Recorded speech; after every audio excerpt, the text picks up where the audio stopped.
How's it going, YouTube? Just shutting down. I spent a little bit of time in the garage tonight, and I got a couple things I got to move here to make it easier to get at that fan. Cleaned up tools, put stuff away, and kind of fiddled on the car a little bit. Kind of slow getting going, and not going to accomplish much the next few days because I got to go and spend some time, stay at my mom's place again. So I'm going there, but which will be Tuesday, and I'll be staying there until likely Friday, which is I guess just as good. You know, my sister, who normally has to run for Mom, is having her bit of a vacation down in Las Vegas for the week, and it's been nice weather, but when it gets mild like this, it gets kind of humid. And you know, when you worked I worked as a mechanic for years, outside and up and down and kneeling and all that stuff. I have, I've also, sprained both ankles over the years playing sports, and my knees. I'll tell you, I sure don't like the way they feel. You know, it's bad enough I got pain from, the kind of screwed up pain I get with my MS in my legs, but then I add that my hands are hurting, my elbows, my knees, my ankles. It sucks to get old, man. Anyway, I want to just show you one quick thing. Okay, here's the mount that what I'm going to do to get that mount on the car is I'm going to put a couple of brackets on, kind of like this, and it might be a little dark for you to see that, but I'm going to put one at the front, one at the back, and then those bushings are going to go in between them. So I think that'll be a nice simple solution. So as you can see, the motor's hanging behind me here, and I'm sitting down, so it's awkward moving. It's going to be a short one tonight anyway. What I'm doing is, with the motor here, is I've got these 4 bolt holes here, which I'm basically getting a plate made for there. AJ's going to make it with a little notch because of this boss here. And it's going to be a little bigger than I need, but it'll, the mount is going to come off with square tubing from here this way, and then the bushing is going to come out and be kind of like that. Let's see if I can do all this together. So you can see how that's going to go like that. And I don't know if you can imagine that or not. And then the piece going there. And on the other side, it's going to be smaller. It's a little bit too dark to see, I think. But I have, there are 3 bolt holes there that I'm going to use. So it'll be 3 bolts on the one side and 4 on the other. So needless to say, I had the motor out when I got in here, and then I put it in and made some more measurements and took it out again. But what I've managed to do here, I'm going to turn the lights back on. My nice big spotlights here. They work well. Gives me lots of light in the shop anyway. Gotta get rid of this stupid table. I'm normally in the house and it's in my way. So what I've done, we're looking here towards the front of the car, and you can see the cross member in here, and I have to notch it and lower this section down here. This section here has to be lowered for the transmission mount, and then I have another notch to make here to lower that down, and that's going to be for the speedometer cable. So it's going to be a little awkward to get at, but I think it's doable because I can get most of it from inside the car. And looking from the engine compartment, it's right there. So it'll be a little tight, but I think I can manage to do what I need to do from here. And yeah, I'm looking forward to it. I just wish the body would cooperate and let me do a little more before it starts shutting down. So, but I do what I can. And actually I got some measurements to send to AJ for those other pieces. And I don't care if he cuts them or not. But if he can cut them, that's great. If he can't, if he can just at least get the metal for me. Let's check out the fire here. It's dying out. It's about 60 degrees in the garage, so it's really quite nice. And I've been letting it die down for a little while. You know, I don't need to have it super hot when I'm going in the house. And I was hoping to maybe spend another hour out here. But I just kind of hit the wall. And just got nothing left in the tank for tonight. So rather than pushing it, it's time to shut down. Look at that, my halo's shining really good tonight. Must have done something right.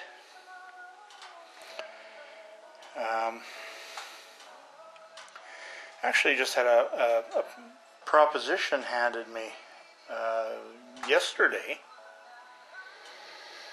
An old friend of mine who races a Mazda RX-7 during the summer on a road course. He used to, the last couple of years he ice raced a 240Z with a 2-liter engine in it. And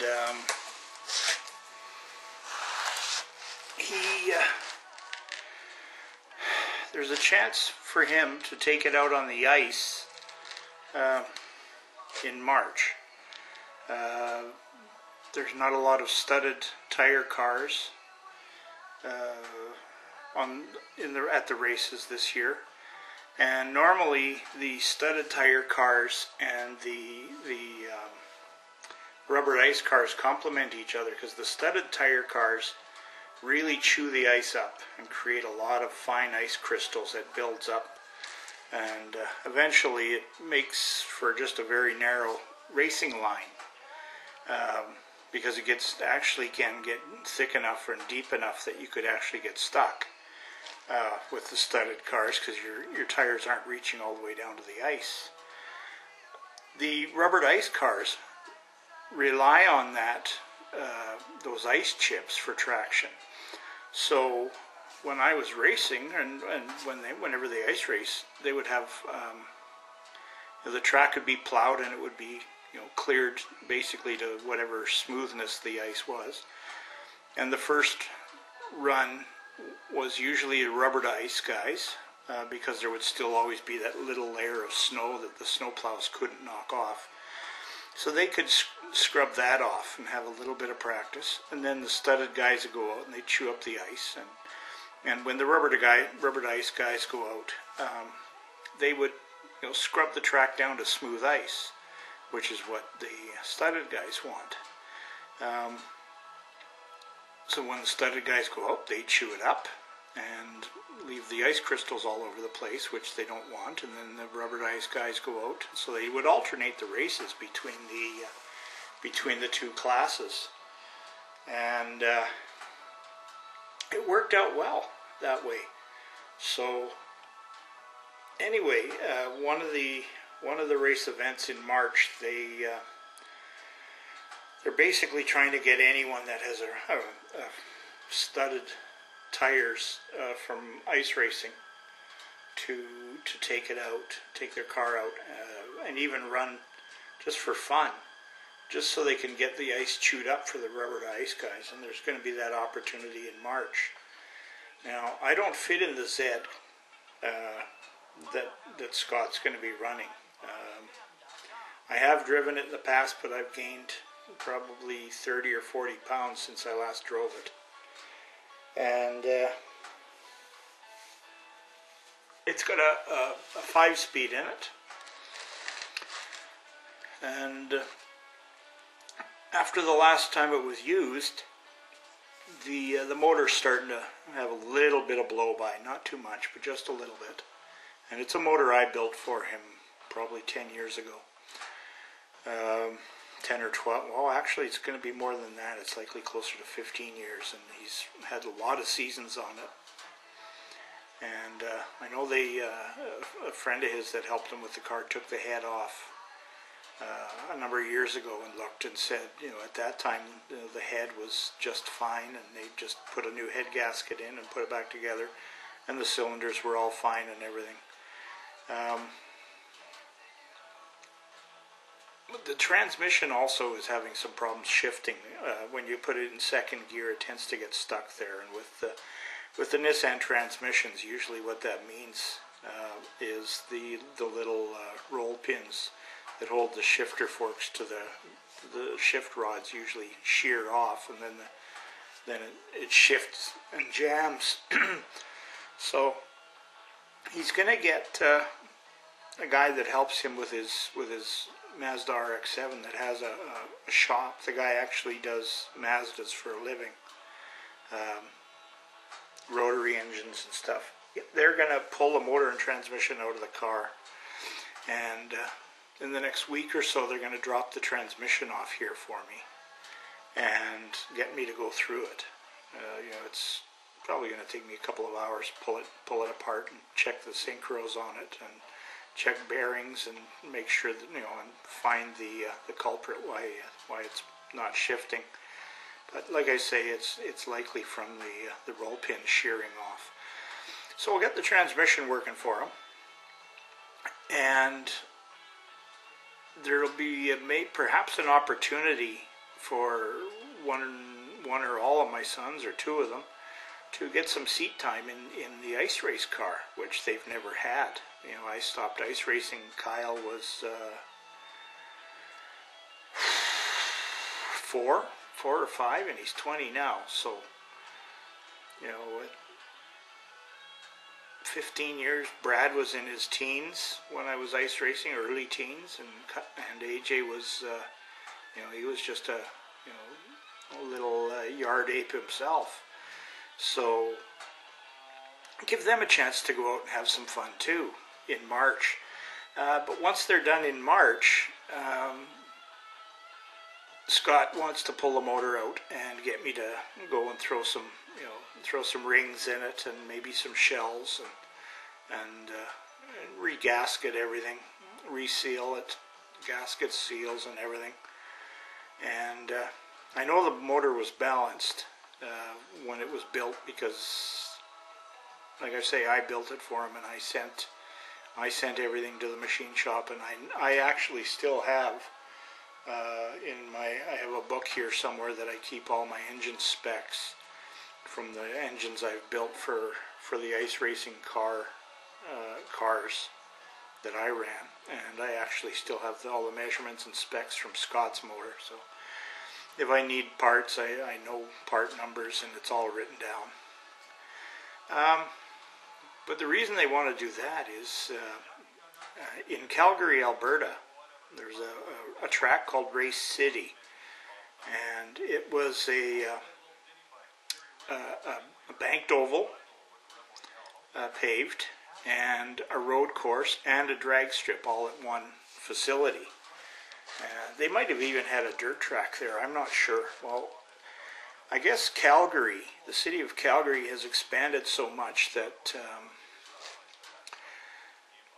the land is being expropriated by the city. So the sports car club in Alberta there, the Calgary Sports Car Club or Alberta, I'm not sure what the name is, they're losing their track. And what they used to run was one of those races like that 24 Hours of Lemons,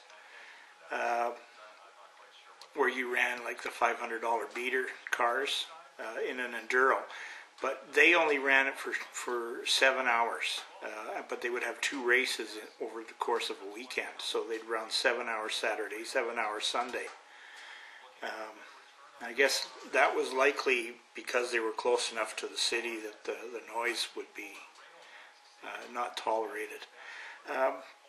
North of Winnipeg, about 60 miles or so, there's a town called Gimli. And the road course track there is there for the Winnipeg Sports Car Club. And they're going to be running those endurance races here through the Sports Car Club in July. You have to have 4 drivers, and of course you have to have the car, and it can't cost you more than $500. Well, he's got this old ice racer that, it was built as an ice racer close to 20 years ago. So we have to be able to show that that we could have bought cars like that for $500, which won't be hard. For a beat up, rusty, partially rusty 240Z. But Scott is looking at getting a couple of drivers. So one or more of my boys might be able to do it. AJ has always wanted to try the road course, and Scott has known that. And Brad would likely like to try it too, although AJ is the one that is a lot more excited about racing, trying to race, than Brad or Kyle. And Scott he actually gave the car away to a friend when he decided to stop ice racing. And that friend is going to be one of the 4 drivers, and Scott's going to be a driver, so they need 2 more. And so it's basically just the driver entry fee and a license. So I think the entry fee is about $100 to $125 a driver, and then a $50 race license. So for under a couple $100, you get a race weekend. Plus, I guess you'd split the cost of fuel and everything else. And we know enough guys around that have Zeds. We can get, spare rotors. We can get spare calipers and brake pads and all sorts of stuff. A couple of spare radiators and drive shafts and all sorts of things like that. So parts won't be a problem. But it might be a chance for, to get the boys up. And it's a fun track. It's a track I used to road course race on. It's about 1.5 miles, or 1.4 mile oval, or not an oval, it's a road course. There's, when I raced it was 9 corners, but they've since added something to it. So I think it's 10 now, because the facility is also the drag strip. And what we use for what was known as the fast pit is actually the drag strip, and then the paddock is the runoff, or the area where spectators for the drag strip would go. I'm looking forward to that. It might be a lot of fun. I don't think I can drive. I'd like to, because each guy has to drive for at least an hour. But I just don't fit in the car anymore. But they need a team manager, non-driving team manager, so I could maybe do that and take the motorhome up, and it'll give me a place to sleep for a couple of days. And depending on which of the boys go, it could be make for a fun weekend. I'm looking forward to it. Actually, just before I shut down here, I'm just going to show you something I found the other day.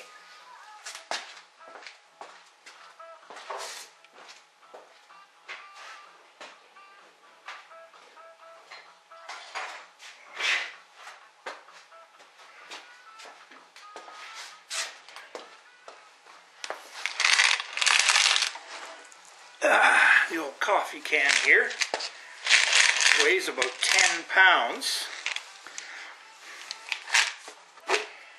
And what it has in it is ice racing studs from my old ice racing days. Now there are several generations of these studs. Here is the latest generation. Now these tires weren't regular snow tires. They did have a rubber cap put on them. And this would go into the tire here. And this shoulder would be within the tire, within the block. So all the part you can see there would be inside the tire. Now, the part that would be outside the tire is that. So it would have about that much sticking out. And these here are, when they're new, razor sharp. And they're also hollow. These are the studs that we used to race with. And, like I say, there are several different renditions of them. I guess this might be the easiest way to show that, some of them are smaller than others. But these were the last ones that I ran. And I've got about 700 of these things left. And when I was racing, these things were, I think, 50 to 75 cents a piece. And there would be 28 of these per foot of tread. So the average tire that I ran on my Datsuns would have around 4 feet. So there'd be about 110 to 115 of these studs per tire. So you want to talk about traction on ice, it was like driving on dry pavement. When I first started ice racing, we actually used 1/4-inch bolts pushed through from the inside and then sealed with a fender washer, and on the outside a regular washer and a nylon lock nut.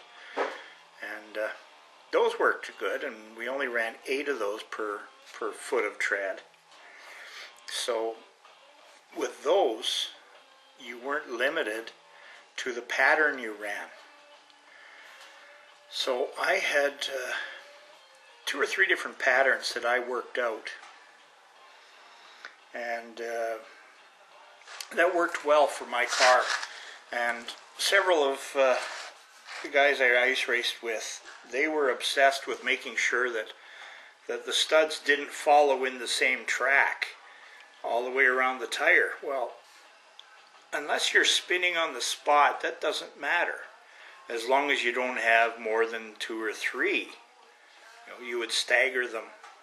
Every 6 or 8 you could go back, because you would be onto fresh ice again. But I just let them panic and spend hours making their tires like that, and I would do my patterns and kick their ass anyway with my junkyard motors and stock cams. And all I would do is throw I had a set of dual Weber side drafts on the car. So anyway, this started as a shutdown and a little update on the Fair Lady, and then a little update on the Proposition, and now I'm getting into talking ice racing, and if I do that, I'm going to be here a long time because I can really talk a lot about racing because I miss it. And if any of you out there have ever raced, you know what it's like to relive what you did. It's a lot of fun, 50, 60 foot wide track at the most, with snowbanks on each side, and the snowbanks could launch you or flip you over. Been there, done that. And you could get a good head of steam. I think the last season I raced my 510, the police had a radar gun at the end of the front straightaway, which was what we'd call a sweeping corner. So as you came around along the straightaway, there was a sweeper, we called it, before corner one, and you'd come out and you would just accelerate, and the back end would just hang out a little bit as you accelerated up through third and fourth gear. And the police came by afterwards and were giving us speeds from their radar just for fun. And up here in Canada, we're obviously on the metric system, and we found out afterwards that the police were playing games with us because they initially told me that when I was throwing the car sideways with a rear-wheel drive car, you'd scrub off speed by throwing it sideways and sliding to the corner. And you'd be on the outside edge of the track up against the snowbank almost, and then you'd try to slide, and just when the car starts driving forward, you'd almost try to nick the inside or the apex of the corner with your front fender. And if you did it right, it was a real adrenaline rush. Long story short, the RCMP clocked me at 105. Which I thought, that's pretty damn fast. 105, let's see, 100 is 62 miles an hour. I thought, that's pretty damn fast on ice. And the officer laughed and he says, no, 105 miles an hour. So I was going into these corners, and I think that works out to about 165 kilometers an hour. And when he told some of the guys, it kind of rattled them. Some of the guys that were kind of at the upper edge of their comfort level.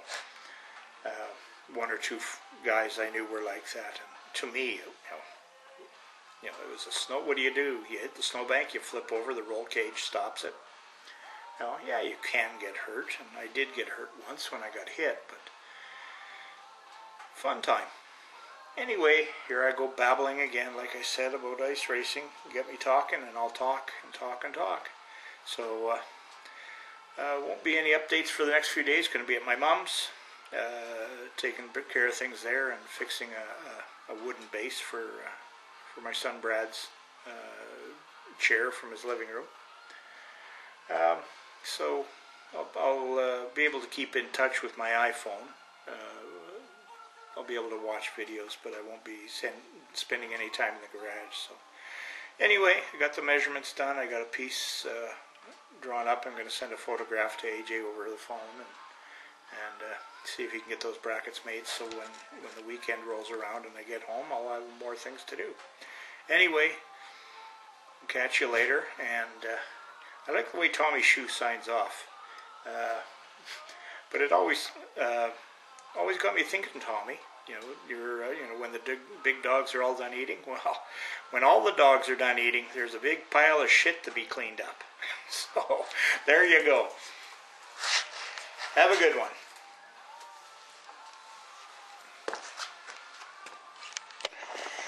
Okay, YouTubers, I'm just walking into the house, and I'd mentioned that it was really quite nice out here. It's actually fucking raining. We're normally freezing our asses off in big snow drifts on the sides of the driveways from shoveling snow. Nope, we got rain. Anyway, catch you later.